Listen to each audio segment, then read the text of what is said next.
Hello. Today I would like to guide you through the exhibition 2Dbody3Dcode by Rebecca Ann Tess, our 6th solo exhibition. Before we take a closer look at the show and the works, I would like to introduce Tess with a few very brief words. Rebecca was born in 1980 and studied at the Städelschule in Frankfurt am Main in the classes of Willem de Rooij and Judith Hopf.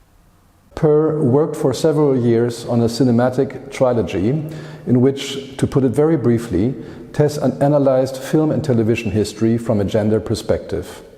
This was followed in 2015 and 16 by works that dealt with architecture and its, in the narrower sense of the word, exclusionary and hierarchical effects, especially in contemporary global centers, and in 2019 and 20 by photographic works that focused on urban development and the effect of architecture on nature and the environment.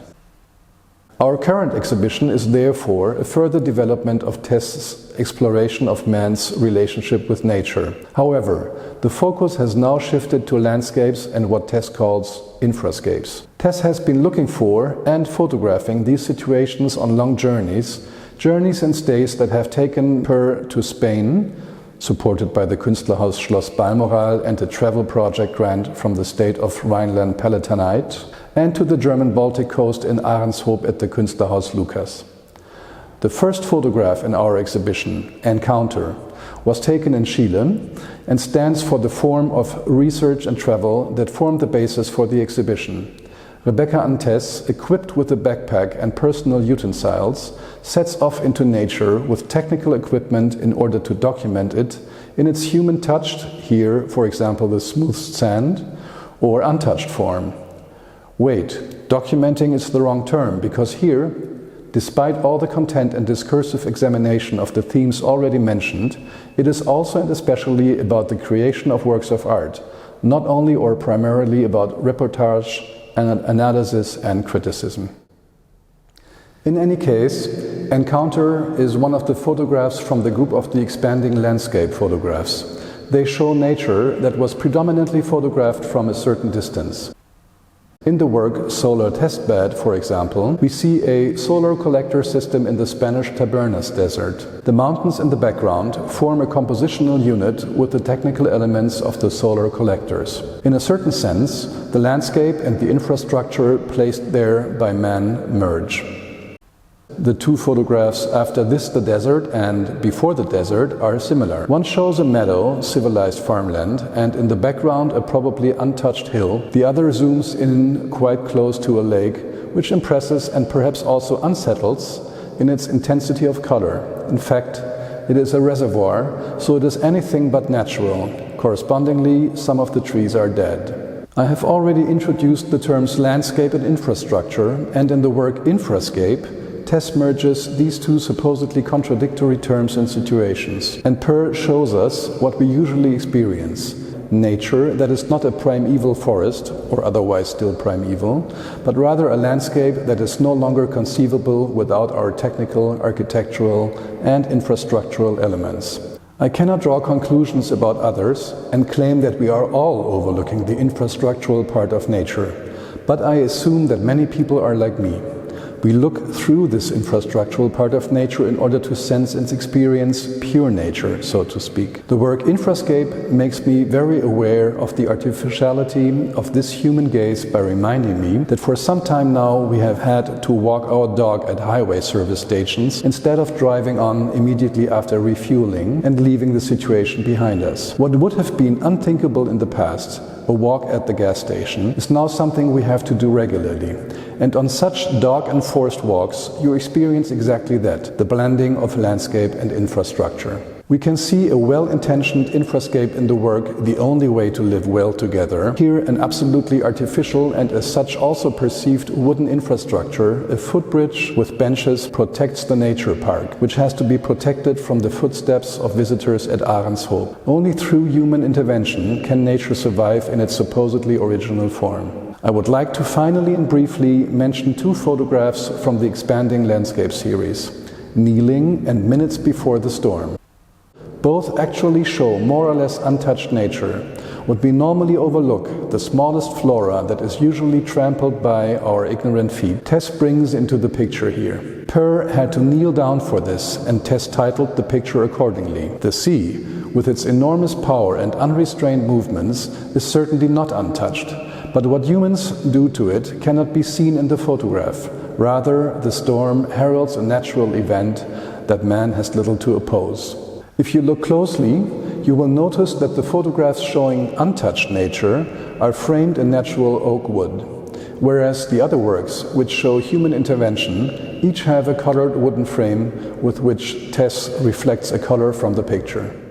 2Dbody3Dcode is another group of works from the exhibition that gives the show its title. Here, Tess shows close-ups of more or less natural and untouched situations, which, hence the title, make mathematical systems and algorithmic structures visible. In the Anthropocene in which we find ourselves, nature and technology can be read as reconciled or reconcilable and subsumed under the term cosmotechnique. One of the photographs is called accordingly. It shows us a swarm of mosquitoes, which means it uses technology to show us what we would otherwise not have been able to perceive as such. Another image, Impact of One Step, shows us a tire track on a beach. Just a few waves later, this track will be a thing of the past, so human intervention is possible without destroying nature.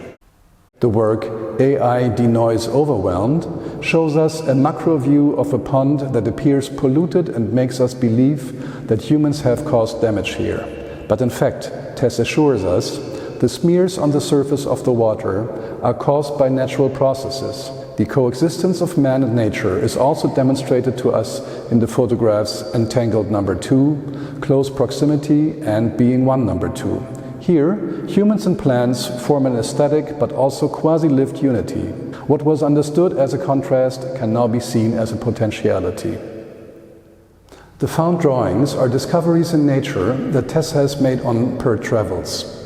In contrast to the photographs from the Expanding Landscape series, the found drawings show manipulations of nature created by chance and natural events, resulting in artistic-looking compositions. In keeping with their lightness, just a gust of wind or a wave later, these drawings could no longer be seen. They remain unframed in the exhibition, which of course does not mean that they cannot be mounted and framed for conservation reasons. The three wonderful works summarized under the title Recursion are actual drawings. Here, and this is now important in order to understand the genesis and background of the exhibition, Tess has traced her own spatial routes and the route taken by a friend on the iPad using various digital pens, one with a curved line, one with a doubling line, one with a dotted edge. What had taken place in the analog world, a movement in space, is repeated analogously by hand on the digital tool with digital means. And this is done along the lines that the digital tool has mapped and stored from the analog spatial movements. Bodies and technology thus form a unity, just like the images described so far, which could only have been created through Tess' movement in space and with the help of technology. Specifically, and this secret may be revealed, we see a running route in Paris, a journey across a highway junction in Cologne after someone got lost, and a serpentine route in the mountains somewhere in Spain.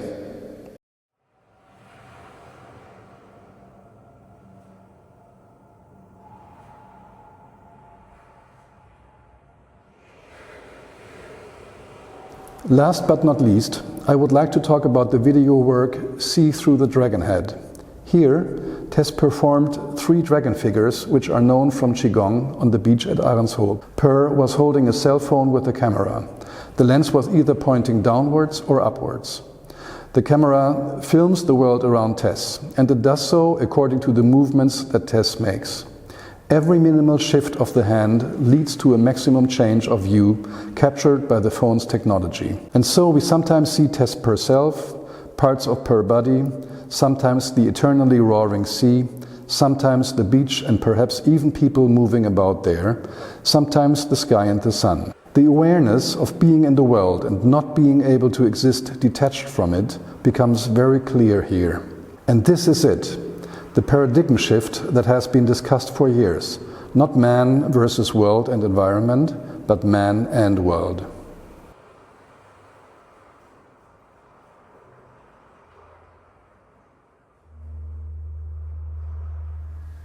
Thank you once again for your attention. I hope you will come and see the exhibition, and I hope you will contact us with any questions you may have. See you soon. Goodbye.